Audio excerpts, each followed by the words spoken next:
there's Froggy. Did you see him?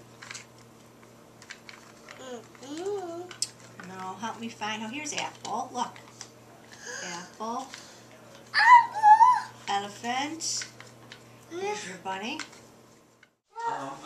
My name is Mike Koehler. I'm a physician, a gastroenterologist. This is Maggie, who's almost, what, 4? She's gonna 4.5. 4.5, gonna be 5. This is my wife, Michelle. Maggie has Down syndrome, and we actually adopted her from a couple in California. It's kind of a bizarre story, but we lost a child with Down syndrome at the age of 8 months, who was actually died not of Down syndrome but prematurity. After that, the death of our son Brendan, we put ourselves in a position to adopt a child with Down syndrome, largely at my wife's pushing, and not pushing, but interest and the thought that we should be doing something positive had more to add to someone, especially with Down syndrome. So we were very fortunate, and about 3 or 4 months prior to Maggie's birth, we were introduced to, I should say they were introduced to us as well, a couple in California who was going to give up their child because of the Down syndrome, didn't think they could take care of or up for the challenge of taking care of someone with Down syndrome. And so in a sense they're in a loss, our blessing, we adopted her. And following that, got involved with the Achievement Center, thinking it was a natural thing, not knowing if Maggie would need any other special services and not any other agenda, but just that, you know, we had obviously an interest in that with taking care of the child with special needs, but also what could we do more for in what the Achievement Center stands for with all people with special needs. So I actually applied and was recommended to be on the board, and been on the board for now 2 or 3 years of the Achievement Center. You know, I would say, I mean, obviously it's a shock. I mean, first of all, you have to acknowledge that it's a shock. It's not what one expected, whether it's Down's, autism, whatever. And you need to know that individual, that child, is going to bring some happiness, some great happiness, frankly, that may be hard to believe, better than to you and your family and your other brothers and sisters and other close associates of the family that you would have never seen. You know, as I said, a good friend of mine, Mike Clegg, said, you know, the siblings of the people with the special needs kids, you don't really need many bad or tough, bad people of people who have a special needs relationship. And I really think that's true. And,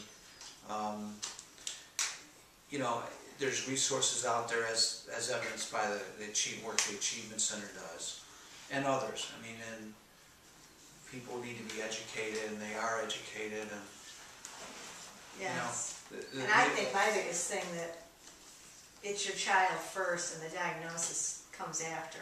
And so for me, I think as a new parent, it's just loving your child, and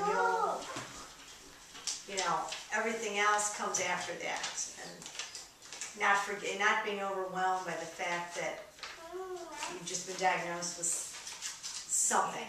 I mean, it's just important that it's your baby, and I think that's the most important thing. I mean, it's you know, most people have heard of the poem or the the story about going a trip to Italy, but you end up in Holland. I mean, it's a shock when you land in Holland or have a child with special needs.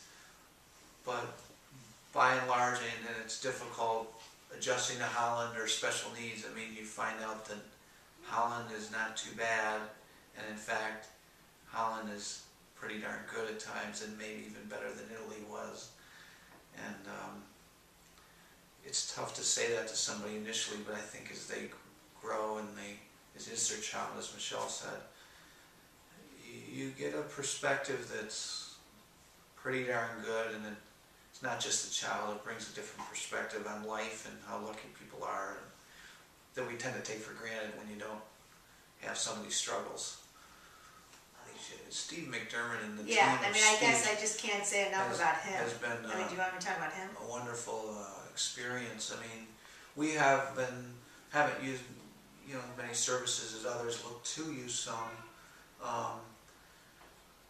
but I think our experience has really been with speech there, and just the overall friendliness, and I mean, just people, their genuine care. I mean, that would be, they really care about you. I mean, that's the feeling you get when you kind of come into the place, just from Mrs. getting out, just when you walk in. So that, you can sort of, I guess, they understand, so it's just like, you kind of like let your hair down, or you don't have to be so defensive. I think that's sort of the initial, you found some help, and they want to help you, and they get your child. So, and I think that's so half the battle.